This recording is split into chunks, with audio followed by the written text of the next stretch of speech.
It's February 24th, 2020, Staples Center, the house Kobe built. The arena is draped in purple and gold, but the mood is black. Over 20,000 people sit in silence. Michael Jordan, Phil Jackson, Jerry West, Magic, every Laker great is there. Vanessa Bryant, dressed in black, clutching tissues. Somehow strong enough to stand where no wife and no mother ever wants to stand. And at her side, a world in mourning. Then Shaquille O'Neal steps to the mic. For 8 years, he had been Kobe's brother in war and his sworn enemy in peace. Their battles were tabloid fodder, their chemistry combustible, their dominance undeniable. He leans into the microphone and says, with that deep voice that once rattled rims, "I told Kobe, there's no I in team." And he said, "Yeah, but there's an M-E in that motherfucker." The crowd laughs through tears, because that was Kobe. Cold, cocky, unrelenting. And then Shaq's smile fades, and he admits the truth. "When I lost my little brother, part of me died too." This is where their story ended. But to understand why that moment hit so hard, you have to go back. Back to the chaos, the insults, the airballs, the alley-oops, the fights, the banners. Back to the most dysfunctional, successful teams in NBA history. They were all chaos wrapped in championship banners. Oil and water that somehow made jet fuel. The Los Angeles Lakers of the Shaq and Kobe era weren't built to coexist. They were built to conquer, and then argue about who did the conquering. Insults, jabs through the media, shoves in practice. None of it stopped them from stacking June wins. 3 titles, 4 trips to the finals, and a trail of teams that learned the hard way. Harmony is optional when your talent is generational. Before the collision of giants, LA was drifting. Magic retired in '91, and the glow dimmed. Over 5 seasons, the Lakers won exactly 1 playoff series. Good rosters, no true alpha. The brand still screamed Showtime, but the elevator wasn't going to the penthouse anymore. The 1995-96 crew even hit 53 wins, but when Houston bounced them 3-1, the message was loud. Nice team, no crown. Then came 1996, Jerry West's heist summer. First, a skinny 17-year-old phenom worked out at the Lakers facility and cooked well-respected veteran Michael Cooper in front of the front office. West didn't need spreadsheets after that. He'd seen enough. The Lakers only held the 24th pick, so he put beloved center Vlade Divac on the table and pried loose the 13th pick. When Charlotte said the name, it was already an LA's move. The kid from Lower Merion, Kobe Bryant. West's math was simple. If the room watches a high schooler humiliate an elite defender, you trade up, no matter the cost. Then he doubled down, grabbing Derek Fisher at 24, a steady, low-ego guard who'd become the locker room's heartbeat. But the real prize was still to come. In Orlando, Shaquille O'Neal was supposed to be untouchable. But when the Magic lowballed him with a $54 million offer, and the local paper ran a poll saying he wasn't worth the max, the damage was done. Even when the Magic tried to fix it with $115 million, Shaq was finished with the team. Jerry West slid in with Hollywood, championships, and a record $120 million contract. Shaq was headed west. In one summer, the Lakers landed 2 future Hall of Famers. Reality check. On paper, it was perfect. In practice, not so much. At training camp, everyone introduced themselves. Kobe stepped up, straight-faced. "Nobody's going to punk me." He wasn't your average rookie. He wanted every shot, every moment, every battle. Shaq gave him the nickname Showboats because the teenager never stopped trying to prove himself. By November, Kobe's shot diet said it all. Contested pull-ups, double-team probes, fearless rim attacks. After one 16-point night, Shaq told the kid to feed the post. Kobe's deadpan answer? "If I miss, grab it." That wasn't disrespect. That was mission focus. Year 1 was flashes and friction. Kobe came off the bench, emptied the clip, and learned NBA spacing 1 turnover at a time. Shaq put up star numbers, the team won 56 games, and LA reminded everyone it was still a destination. But then Utah happened. Playoff series on the line, Shaq fouls out. The teenager takes the last looks, plural, short, shorter. Air, more air. It was stunning. 4 empty shots, all at the biggest moments of the biggest game of his life. Teammates fumed. Kobe didn't apologize. He believed. He promised himself he'd be built for those moments next time. Shaq's response wasn't petty, it was prophetic. He hugged him and told him, one day, people are going to fear you in those moments. That's how dynasties really start, through scars. Kobe came back stronger, literally. He added 10 pounds of muscle and doubled down on his work ethic. The roster added Robert Horry and Rick Fox, championship glue, before the rings arrived. Shaq missed time with injuries. Kobe circled nights against Jordan and the Bulls and went at the throne. The kid wasn't scared of ghosts. He wanted the crown Jordan still wore. Even as a bench teen, Kobe dropped 33 in Chicago and refused to blink. MJ finished with 36 and the win, but the torch felt warm. They won 61 and 98 and ran into the same jazz machine. Stockton and Malone ran pick and roll like ballet, and LA couldn't keep up. The locker room frayed. The low point came when Nick Van Exel, after a practice, ended the huddle with 1, 2, 3, Cancun. That was the moment Shaq demanded Jerry West ship him out. He was gone by the offseason. Then, in the 1998-99 season, the lockout squeezed the next schedule down to 50 games and squeezed tempers even tighter. Pickup runs in LA turned volcanic. Trash talk got personal. Bodies collided, and teammates had to pry apart 600 combined pounds of pride. That wasn't the end of the beef, it was the beginning of the trench lines. When the season finally started, the Lakers stumbled. Del Harris couldn't reach them, and Jerry West made another move. Coaching change. Kurt Rambis tried to restore order. The front office tossed gasoline on the story by signing Dennis Rodman. Late, loud, rebounding like it was 1996, and everything else like it was Saturday night on the Sunset Strip. They still won enough, then got swept by Duncan and Robinson. It felt like the bill for chaos had come due. If you're going to tame a storm, hire a navigator who's sailed through worse.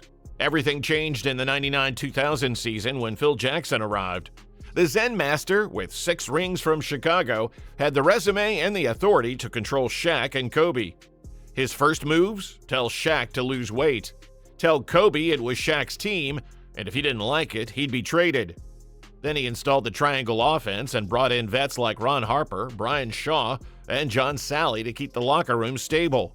Then Kobe hurt his wrist and had to watch the team hum without him, 12-4 to start.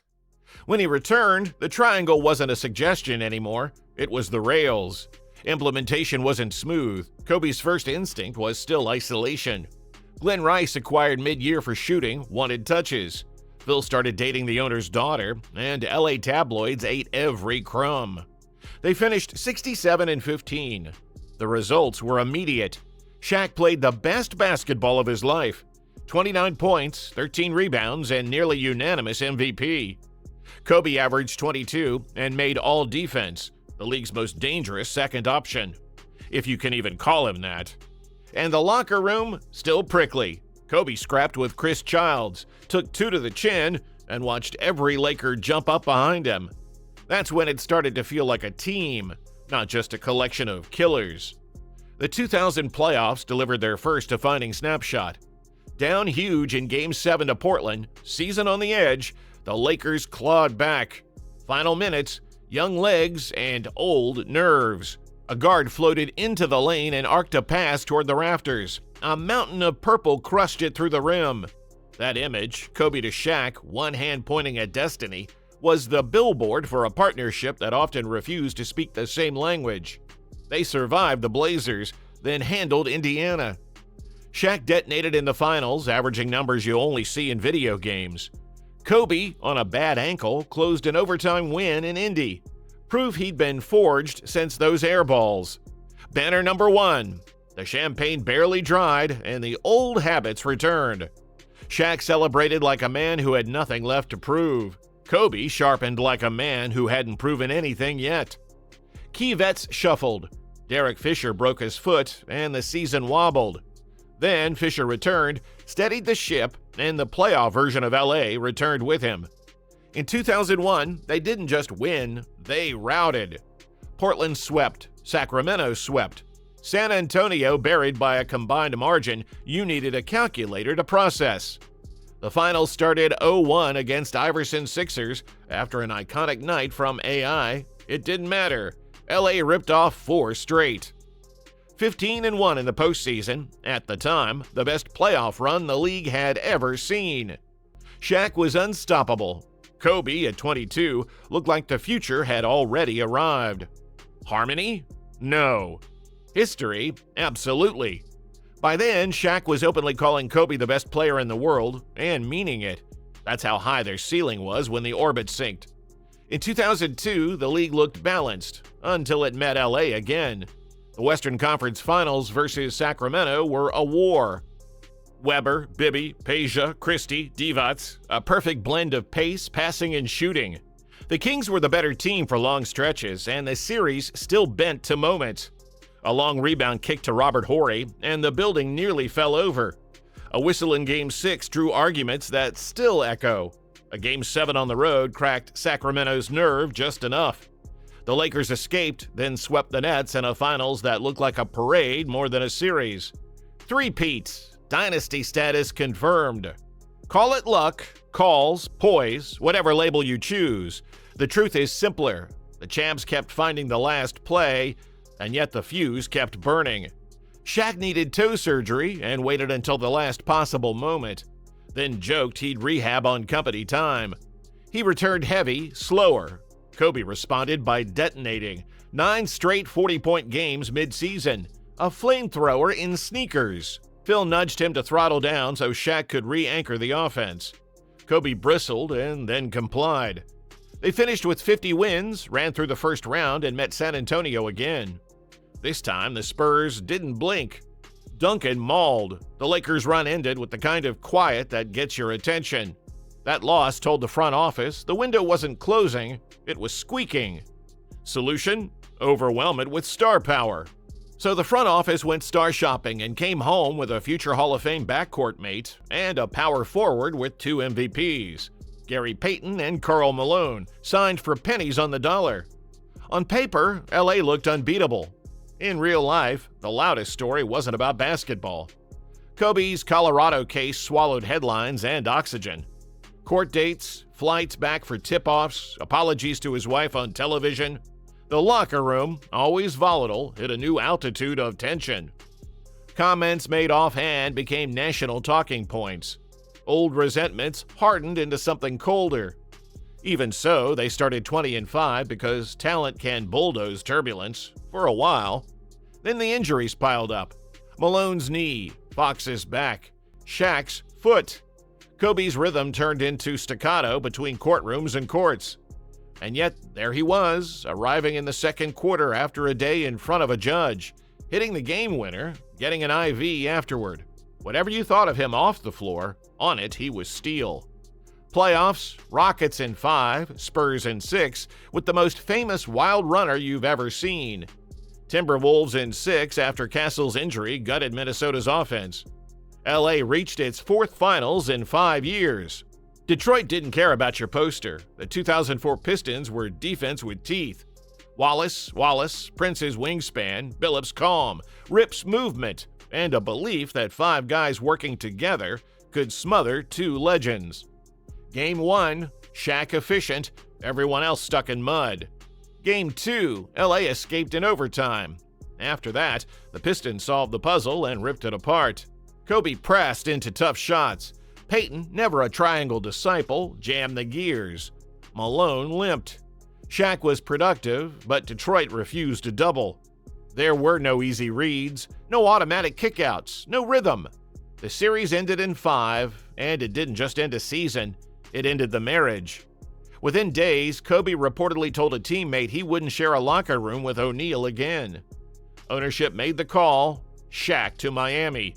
The most explosive duo in the modern era split. Not because the league stopped them, but because they couldn't stand each other anymore. History got the receipts. Shaq grabbed another ring in Miami. Kobe rebuilt, evolved, and stacked 2 more later. 2 kings, 2 roads. One shared empire they'd built and burned in the same decade. So how good were those Lakers, really? Strip away the noise and the resume stares back like a statue. 4 finals in 5 years, 3 straight titles, the most dominant interior force since Prime Wilt paired with the perimeter killer who wanted the last shot more than he wanted air.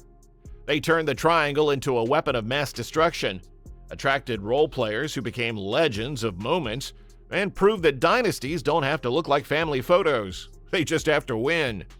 The genius and the flaw were the same thing. 2 meteors on intersecting paths. Shaq needed touches, respect, and a locker room orbiting his gravity. Kobe needed space, challenge, and a mountaintop he alone could summit. Phil built a bridge and kept them walking over it just long enough to collect rings. After that, pride did what defenses couldn't. Were they the most dysfunctional, successful team ever? You could argue it, but maybe the phrase misses the point. The beauty of that run is that it wasn't clean, it was combustible, loud, and occasionally ugly. And still, every spring, the most talented pairing in basketball reminded the world what inevitability feels like. If you came to watch them implode, you stayed to watch them lift trophies. That's the Shaq and Kobe paradox, a dynasty powered by friction, a partnership that never fully worked, and therefore worked brilliantly. Banners don't care how they're sewn. History only counts the rings. R.I.P. to the Mamba.